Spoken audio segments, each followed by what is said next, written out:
इस वक्त हमारे साथ कांग्रेस मीडिया विभाग के चेयरमैन पवन खेरा जी है। पवन जी, कल जो आईसीआईसी बैंक की तरफ से जवाब आया जिसमें उसको रिटायरल बेनिफिट कहा गया सेबी चीफ के, उसको लेकर अगर आप आंकड़े देखेंगे तो कोई भी रिटायरमेंट बेनिफिट अचानक बंद हो जाता है और फिर जब वो सेबी की मेंबर बन जाती हैं फिर शुरू हो जाता है। और वो रिटायरमेंट बेनिफिट, तथाकथित रिटायरमेंट बेनिफिट, उनकी तनख्वाह से ज़्यादा है जो उस वक्त उनको आईसीआईसीआई में तनख्वाह मिलती थी।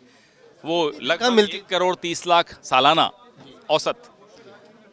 और पेंशन, जो तथाकथित पेंशन है, वो 2,77,00,000 सालाना हो गई। ये कैसे हो सकता है?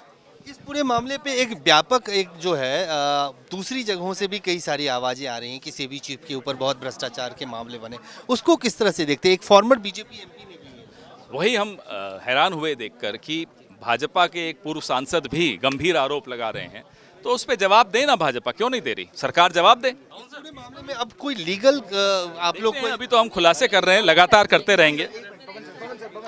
साफ तौर से जो आरोप लगे हैं सेबी चीफ के ऊपर, उसको लेकर आज फिर पवन खेरा ने दूसरी बार प्रेस कॉन्फ्रेंस किया। और ये देखिए, उन्होंने सैलरी की टेबल बताने की कोशिश की जो सेबी चीफ माधवी बुच के बारे में कहा जा रहा है कि उन्होंने ऑफिस ऑफ प्रॉफिट का मामला है। और उसको लेकर पवन खेरा ने इससे पहले वाले प्रेस कॉन्फ्रेंस में आरोप लगाया था कि वो तीन जगहों से, जब वो सेबी की सदस्य थी और जब सेबी की चेयरमैन थी, उस वक्त आईसीआईसी बैंक, आईसीआईसी प्रूडेंशियल और सेबी तीनों से वो तनख्वाह लेती थी।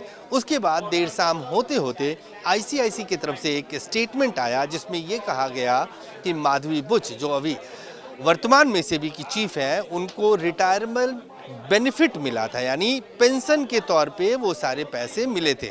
आज फिर पवन खेरा ने सवाल उठाया है कि किसी आदमी की, किसी इंसान की तनख्वाह से ज़्यादा पेंशन कैसे हो सकता है।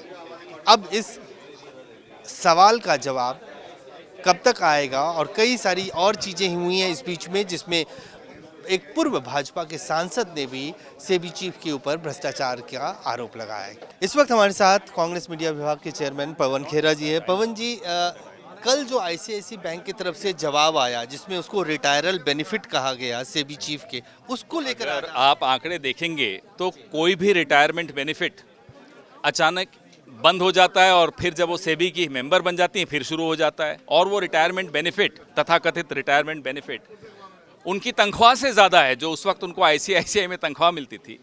वो लगभग 1,30,00,000 सालाना औसत।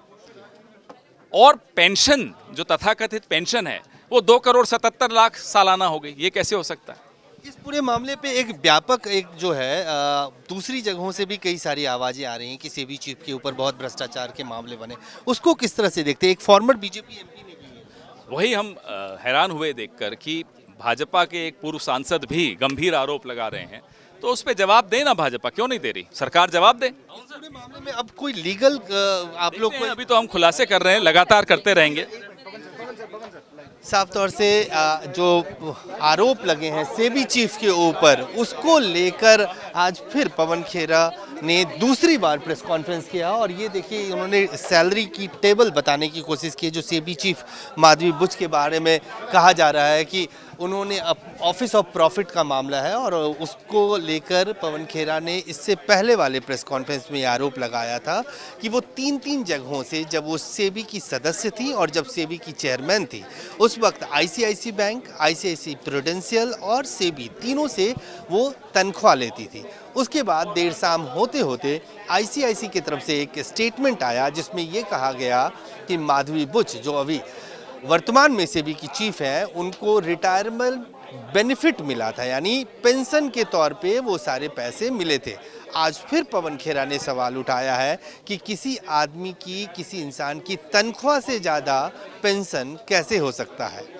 अब इस सवाल का जवाब कब तक आएगा? और कई सारी और चीज़ें हुई हैं इस बीच में, जिसमें एक पूर्व भाजपा के सांसद ने भी सेबी चीफ के ऊपर भ्रष्टाचार का आरोप लगाया है। कैमरामैन फिरोज के साथ अजय झा, दैनिक सवेरा, दिल्ली। देश दुनिया की हर खबर सबसे पहले देखने के लिए फॉलो करें Dainik Savera TV, YouTube, Facebook, Instagram, X और व्हाट्सएप चैनल पर।